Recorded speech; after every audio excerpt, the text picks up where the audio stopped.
বাড়িতে কিছু আম ছিল আর আমটা দেখে সাডেনলি মনে পড়লো যে হাজবেন্ড আমের শরবত খেতে খুবই ভালোবাসে।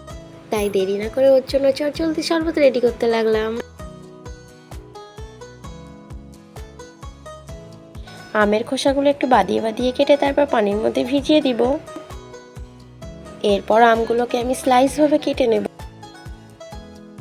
আমগুলোর বাইরেটা সাদা হলেও ভিতরে হালকা লাল হয়ে গেছিলো, আর এটা খেতে বেশ ভালোই লাগবে, বেশ টক মিষ্টি টেস্ট হবে। এরপর আমগুলোকে মিক্সির মধ্যে দিয়ে দেব। এর মাঝখানে আমি একটা পাত্রে পরিমাণ মতো চিনি এবং একটু বিট লবণ দিয়ে ফ্রিজে রেখে দিলাম।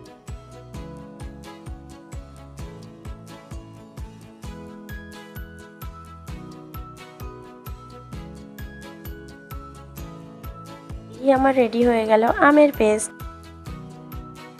এই পেস্টটি আপনি চাইলে ফ্রিজে 1-2 দিন রেখেও খেতে পারবেন। ভিজিয়ে রাখা লবণ চিনির মধ্যে আমি স্বাদ মতো পেস্টটি দিয়ে দেব।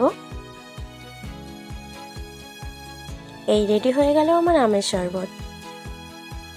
আমার ভিডিওটি কেমন লেগেছে প্লিজ কমেন্টে জানাবেন, আর ভালো লাগলে একটা লাইক সাবস্ক্রাইব দেবেন। Thank you.